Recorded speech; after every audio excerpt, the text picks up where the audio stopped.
Mira road मोर्चात सरनाईक गो बॅकच्या घोषणा।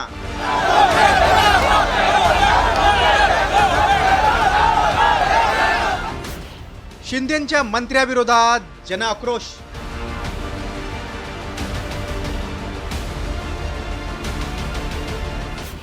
प्रताप सरनाईकांना मोर्चातून हुसकावलं।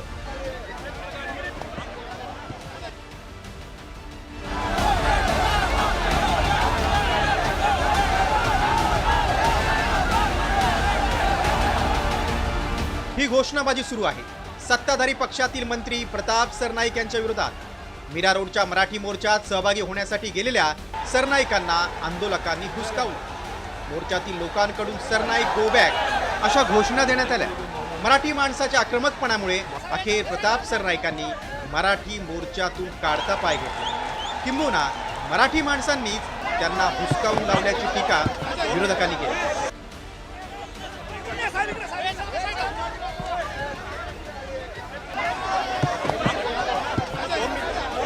स्थानिक आमदाराविरोधात हा राग उफाळून येण्यासाठी कारण ठरलं ते प्रताप सरनाईकांनी काही दिवसांपूर्वीच केलेलं विधान। अभी ठाणे में जब भी मैं मेरे कार्यकर्ताओं से, मेरे उस विभाग के जनता से जब भी बात करता हूं तो प्योर मराठी में बात करता हूं, मगर जैसे जैसे मैं ठाणा की हद क्रॉस करता हूं और मीरा भाईंदर की ओर जाता हूं तो मीरा भाईंदर में एंट्री किया तो मेरे मुंह से ऑटोमेटिक हिंदी लैंग्वेज चालू हो जाती है। हम भी कभी कभी हिंदी बोल देते हैं, मगर बीच में हमारे एक दो वर्ड कभी इंग्लिश आ जाते हैं तो कभी मराठी आ जाते हैं, तो हमारी ये बोली भाषा हम हिंदी को कहते हैं। सरनाईकांचं हे विधान परप्रांतीयांना हिंदीचा माज महाराष्ट्रात दाखवण्यासाठी कारणीभूत ठरलं आणि मीरा रोडमध्ये परप्रांतीय व्यापाऱ्यांनी थेट मराठी विरोधात मोर्चा काढला। त्यानंतर परप्रांतीय व्यापाऱ्यांच्या मुजोरीला मराठी माणसांनी मीरा रोडमध्ये मोर्चानंच चोख उत्तर दिलं। तुम्ही आल्या आल्या जय गुजरातच्या घोषणा पण इथे बघा, राजकारणाच्या ठिकाणी पण माझ्यासोबत जे मराठी एकीकरण समितीचे अध्यक्ष गोवर्धन देशमुख आहेत, त्यामुळे बाकीच्यांना काय राजकारण करायचं ते करू द्या। प्रताप सरनाईक मीरा भाईंदर शहरातील मराठी जनांच्या पाठीमागे ठामपणे उभा आहे। मी आजच्या वेळेस कुणालाही दोष देणार नाही, पण माझी भूमिका होती या मोर्चाला पाठिंबा द्यायची। मी ताबडतोब मुख्यमंत्र्यांना सुद्धा सांगितलंय की कुठल्याही परिस्थितीमध्ये ज्या पद्धतीनं डीसीपी प्रकाश गायकवाड यांनी बेकायदेशीरित्या आमच्या मराठी कार्यकर्त्यांना, मराठी एकीकरण समितीच्या लोकांना अटक केलेली आहे, त्याचा निषेध व्यक्त करण्यासाठी मी आलो।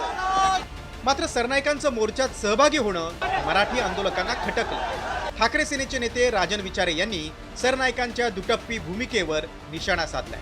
मला वाटतं पळणार तर चपलेने मारायला पाहिजे होतं, कारण तुम्ही सत्तेमध्ये बसलेला आहेत, लाज वाटायला पाहिजे। पोलिसांना सांगताय तुम्ही मोर्चा रद्द करा, पोलिसांना सांगताय तुम्ही त्यांच्यावरती गुन्हे दाखल करा, आणि इकडे येऊन तुम्ही मोर्चाला सामोरे जातात। चपलेने मारला पाहिजे आणि त्यांनी पहिला आहे ना राजीनामा द्यावा। सत्तेत बसलेत ना तिकडे 50 खोके घेऊन, त्यांनी या ठिकाणी यायला पाहिजे। या ठिकाणी यायची गरज काय तुम्हाला? जर तुम्ही आमच्या कार्यकर्त्यांना अटक करता, त्या ठिकाणी आमच्यावर खोट्या केसेस दाखल करतात आणि इथे येऊन फक्त चमकुगिरी करायला आले होते। मी या ठिकाणी मी या सर्व नागरिकांचं मी कौतुक करतो। गेल्या काही दिवसांपासून वारंवार मराठी माणसाच्या अस्मितेला ललकारलं जातंय। त्यात मीरा रोडमधील मोर्चानं थेट सत्ताधारी पक्षातील मंत्र्यांचीच कोंडी झाली आहे। अशात मराठी माणसाचा हा एल्गार परप्रांतीयांची आणि त्यांना पाठिंबा देणाऱ्या नेत्यांची मुजोरी थांबवणार का, हे पाहणं महत्त्वाचं ठरणार आहे। ब्युरो रिपोर्ट, साम टीव्ही।